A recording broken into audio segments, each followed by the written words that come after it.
Hello aspirant, இந்த வீடியோவில் mental அபிலிட்டியில் நம்ம ஒரு முக்கியமான ப்ராப்ளம் பார்க்கலாம். இரு எண்களுடைய கூடுதல் சொல்லிட்டாங்க 40 அப்படின்னு சொல்லிட்டு, அதோட வேறுபாடும் சொல்லிட்டாங்க 4 அப்படின்னு சொல்லிட்டாங்க. அந்த எண்ணோட விகிதம் என்ன அப்படின்னு சொல்லி கேட்குறாங்க. சரியா?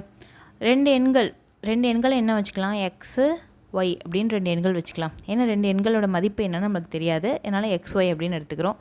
ரெண்டுத்தோட கூடுதல் பார்த்திங்கன்னா x plus y equal to 40. அது ரெண்டுத்தோட வேறுபாடு என்ன அப்படின்னு பார்த்தீங்கன்னா 4 அப்படின்னு சொல்லியிருக்காங்க. X minus y equal to 4 அப்படின்னு வச்சுக்கலாம். நம்ம எக்ஸ் ஒய்யை விட பெரிய நம்பராக இருக்குது அப்படின்னு வச்சுக்கலாம். அப்போ என்னென்னா பாசிட்டிவாக வரும். எக்ஸ்லேருந்து ஒய்யை மைனஸ் பண்ணும்போது பாசிட்டிவில் வருது. சரியா?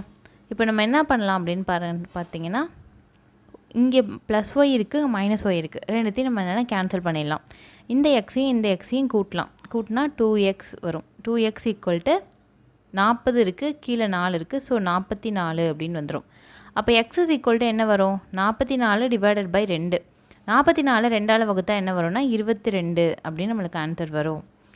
சரி, இப்போ எக்ஸ் 22 நமக்கு தெரிஞ்சிருச்சு. ஒய் என்னன்னு நமக்கு தெரியணும்ல. அதுக்கு நம்ம என்ன பண்ண போகிறோம்னா x minus y equal to 4. இதில் போய் நம்ம 22 போட போகிறோம். போட்டால் என்ன வருதுன்னு பாருங்கள். 22 மைனஸ் ஒய் ஈக்குவல் டு 4 அப்படின்னா ஒய் அந்த பக்கம் போயிடும். மைனஸ் ஒய் என்னென்னா ப்ளஸ் ஒய்யாக அந்த பக்கம் போயிடும். 4 என்னென்னா அங்கே ப்ளஸ் 4ன்னு இருக்குது, இங்கே மைனஸ் 4ன்னு வரும். Equal to y. அப்போனா ஒய் ஈக்குவல் டு என்ன? 22லேருந்து 4 கழிச்சா 18 அப்படின்னு வரும். அவங்க என்ன கேட்டிருக்காங்க அப்படின்னு பார்த்தீங்கன்னா, ரெண்டு எண்களுடைய விகிதம் கேட்டிருக்காங்க. ஃபஸ்ட்டு எண் என்ன அப்படின்னா எக்ஸு ஒய் ரெண்டுத்துக்குமான விகிதம் கேட்டிருக்காங்க. எக்ஸு என்னது 22. ஒய் என்ன அப்படின்னா பார்த்தீங்கன்னா 18. ரெண்டுத்தையும் என்னென்னா கேன்சல் பண்ண முடியுமா? எந்த நம்பரால் கேன்சல் பண்ண முடியுமா அப்படின்னு பார்த்தீங்கன்னா, ரெண்டாம் வாய்ப்பாட்டில் வரும். 2 11 என்னது 22. ஈஸ்ட் என்ன வரும்? இந்த பக்கம் 2 9 பார்த்தீங்கன்னா 18 அப்படின்னு வரும். அதனால் 11 ஈஸ்ட்டு 9 அப்படின்றது தான் இந்த சம்முக்கான ஆன்சர். ஓகேவா? இது மாதிரி கேட்டால் சம்ஸ் போடலாமா ஈஸியாக? இந்த மாதிரி என்னென்னா மல்டிப்ளேயில் டிவைடில் கூட சொல்லுவாங்க. ரெண்டு எண்ணை டிவைட் பண்ணால் இது வருது, ரெண்டுத்தையும் பெருக்குனா எவ்வளோ வருது அப்படின்னு கூட கேட்கலாம். அதோடைய விகிதத்தை கண்டுபிடிங்க அப்படின்னு கூட கேட்கலாம். சரிங்களா? அடுத்த கொஷின் பார்க்கலாம். அடுத்த கொஷின் பாருங்கள். 720 மாணவர்கள் ஒரு ஸ்கூலில் படிக்கிறாங்க. ஆண்கள் அப்புறம் பெண்களுடைய விகிதம் என்னென்னா 7:5 அப்படின்ற விகிதத்தில் இருக்காங்க. இந்த விகிதத்தை என்னென்னா 1:1ன்னு மாற்றணும். அப்படின்னா எவ்வளோ பெண்களை கூடுதலாக சேர்க்கணும் அப்படின்னு சொல்லியிருக்காங்க. அதாவது ஆண்களும் பெண்களும் என்னென்னா ஈக்குவலான சமமான நம்பரில் படிக்கணும். அதுக்கு எவ்வளோ பெண்களோட எண்ணிக்கை இதுன்னு கம்மியாக இருக்குது, 5ன்னு இருக்குது. 7:5 அப்படின்னு என்னென்னா கம்மியாக இருக்குது. ஸோ பெண்கள் இன்னும் எத்தனை பேரை சேர்க்கணும் அப்படின்னு சொல்லி கேட்குறாங்க. முதல்ல என்னென்னா ஃபஸ்ட்டு எவ்வளோ பேர் படிக்கிறாங்க, ஆண்கள் எவ்வளோ பேர் படிக்கிறாங்க, பெண்கள் எவ்வளோ பேர் படிக்கிறாங்க அப்படின்றத நம்ம தெரிஞ்சுக்கலாம். அதை தெரிஞ்சுக்கிட்டா தான் நம்ம எவ்வளோ பேரை சேர்க்கணும் அப்படின்றத தெரிஞ்சுக்க முடியும். முதல்ல என்ன கொடுத்துருக்காங்க? 7:5. மொத்தமாக எவ்வளோனா 720 பேர் கொடுத்துட்டாங்க.